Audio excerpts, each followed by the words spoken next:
There are many things that I love about my van build, but today I'm just going to share maybe 5, 6, maybe 7 things that just really work in the van. Things that I love about the way the van build turned out. And some of the things are happy surprises that I didn't intend to have happen, but it just happened. And this might be really helpful if you're in the beginning stages where you're about to build your van or designing your van layout. I thought my van build was going to take like 2 to 3 months, and it took like 6 months plus. So maybe this will help you to cut down on some time just by knowing what works. And in my next video, I'll talk about what didn't work. I recently got a question, who helped you design your van? And although my dad and I built the van and my mom helped a lot as well, I was the one that actually came up with the layout and the design. And it's not because I'm some special van architect, it's because I watched hundreds of hours of other van life videos, as you might be doing right now. It felt like every day I was in a college level program trying to be a van designer. I did keep a few of my sketches. This van had several different iterations in my mind. There was things that I thought I could do because in my mind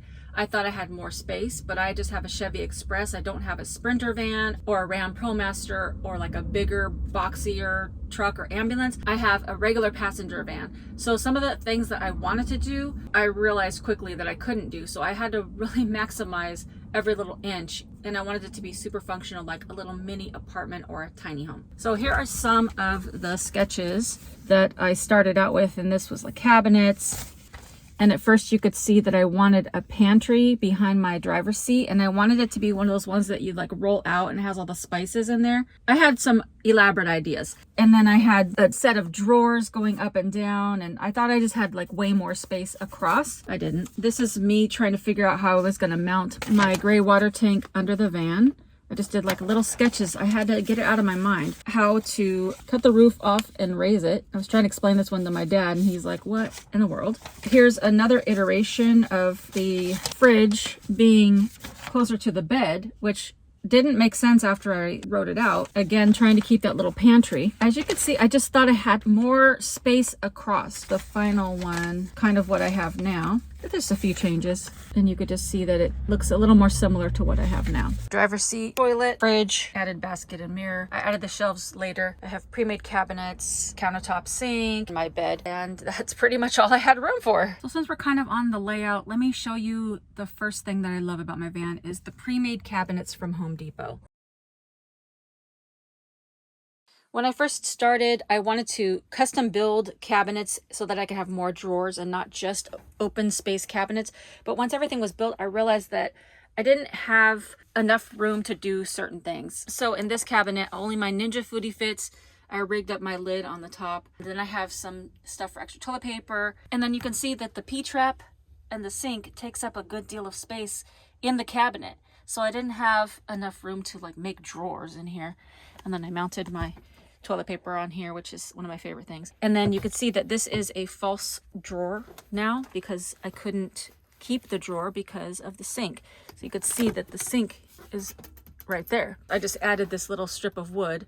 You could see in there that goes under, you know, here. And this is just for like extra things to do, dishes, my trash bags for my toilet and just whatever. And then I keep some extra washcloths here. And this is just a magnet.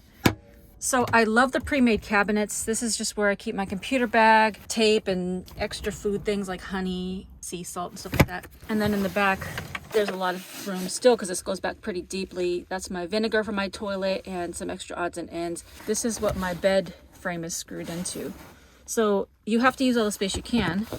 And then there's the wires for my lights and power plug thingy. And then this is a real drawer. My junk drawer that's on just like a clasp.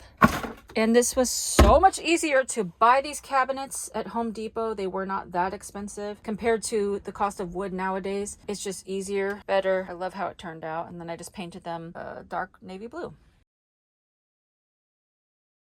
I probably should have started with this because this is probably one of my top favorite things in my whole van. I know it's a funny thing to say, but it works so well. I'm so proud of the way it came out, the way I thought about the design, because I was not going to pay $1,000 for a composting toilet. My dad added this little addition, which at first I was like, that's ugly. I don't want this just sticking out all the time, but it's the best thing ever. I love it.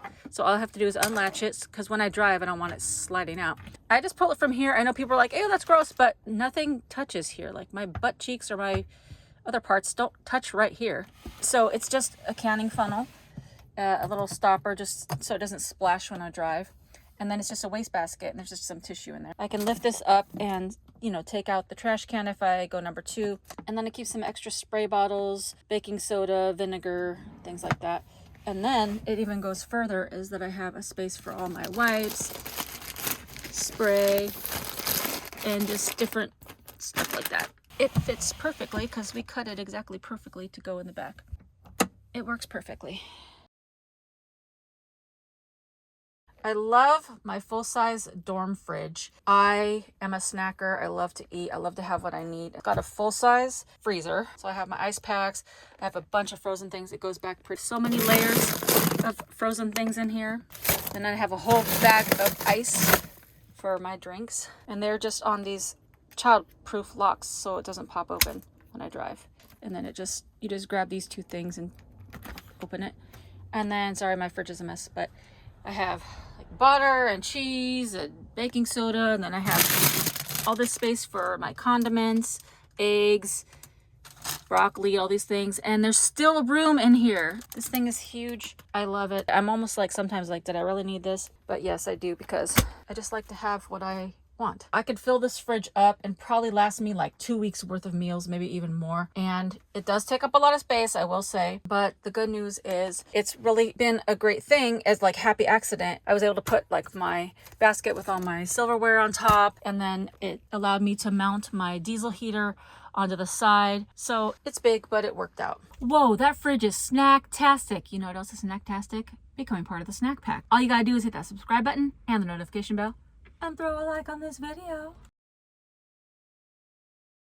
One of the best things that I ever did was raise the roof to this van. It was a very challenging project for me and my dad, but we worked together. It was a bonding moment. We fought a lot, but it was worth it, because when I bought this van, I'm just making this up because I can't remember, but I think the van was to like around here.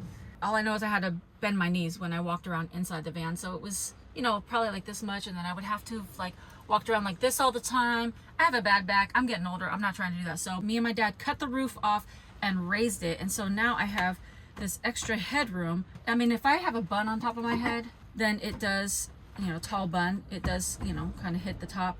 But for the most part, it works really great because I have headroom and I can stretch, you know, and it's just awesome. So I love that we raised the roof, and I don't want to say I'd do it again because I don't want to ever do it again, but the cost to have somebody do it was going to be like $3,000 or $4,000, which I was not going to pay.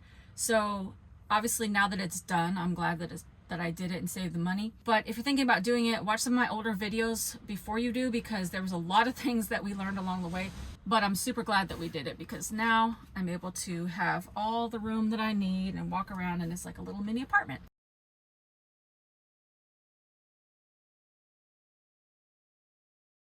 The other thing is that these cabinets weren't here, but there was a different style of cabinet because it was kind of an older van. So we gutted that out, but this base was already there. So I wanted to maximize as much space as possible. So we built a box, like I don't know if you could see it. We built this box, and then we added all the different cabinet fronts and this little separator and stuff like that. So I thought I built the box big enough, but there's like, it kind of curves. So after we put the box in, there was this big gap at the bottom, and I'm like, well, now what am I to do with it? But it worked out perfectly because I use this as my Bible shelf. I call it my Bible shelf because I'm able to put other things in here, but mainly it's for my Bible and my journal. So I got my Bible, and so it's just easy because every morning I turn on my little light, which I also love, and I read my Bible. But then when I put it back, I have plenty of room. And this thing goes all the way back, like the length of this whole thing. But if I put stuff back there, I'm not gonna be able to get it out unless I get like a hook. Anyways, I put this back in here, and it doesn't slide to the back, but what it will do is if I'm driving, it'll slide forward. So you just have to find little things just to like rig it in there. So I have these little markers, my Bible markers, and I just put it on top so it kind of squishes it down. So when I'm driving, you know, it stays in place. And the same thing over here, like I have one book, some planners, and so I just stick this thing in here and just kind of rig it in there. My house shoes or whatever. I'm thinking about maybe putting like an eye hook and just having like a little thing so that I don't have to always rig it up. But that's another project for another day.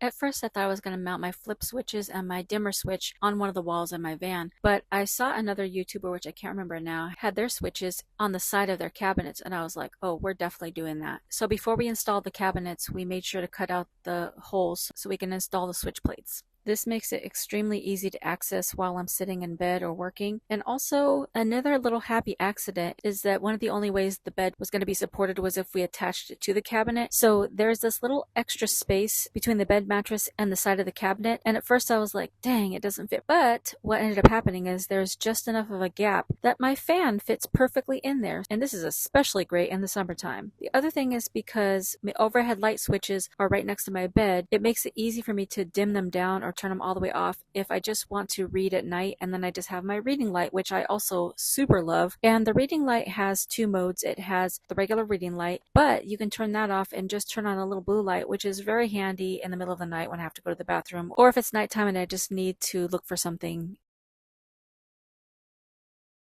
Okay, when I found out about this last thing, I was so delighted. I never even knew that this was possible, but just from being out on the road, you experiment and do things, and I'm like, oh my gosh, if this works, it's gonna be the most awesome thing ever. And it does work. So it's pretty cool. Like, I have my privacy curtain on a bungee cord. I've tried other options too, and it didn't work out, so this is the best one. And they're just on eye hooks. So if I'm in here and I just need privacy or at night, then I have this. But there's been times where I've just been parked somewhere and I have my shades up in the front windshield, like blocking off. And if I have my doors open and I'm at like a nice park or a beach or something like that, and I have them bungeed to the sides or whatever, if I have to go to the bathroom or change, I don't want to have to keep opening and closing the doors. So what I discovered, open this cabinet and unhook this from the eye hook. There's this little piece of board that I never kind of finished on the edges. And so if you just hook it on here, it will cover the windows. So I can just pull out my toilet and go to the bathroom, and then I can put this back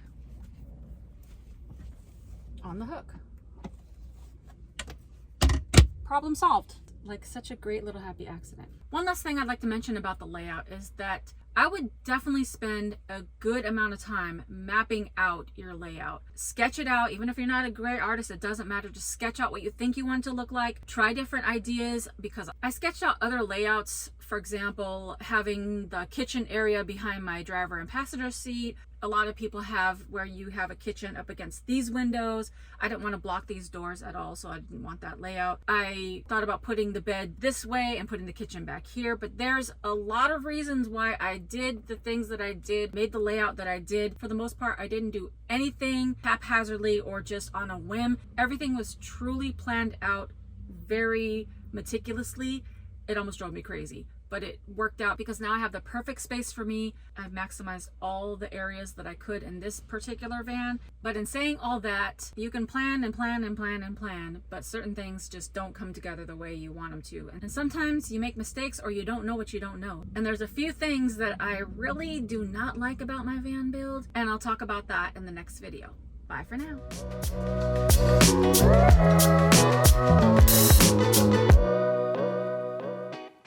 Things that I thought, so you're probably doing is right. Just all you gotta do is hit those 7 different ones just to,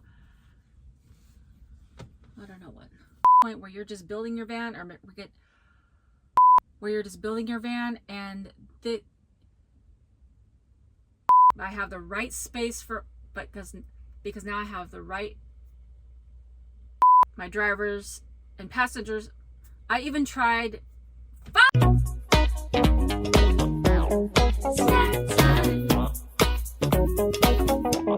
snack time.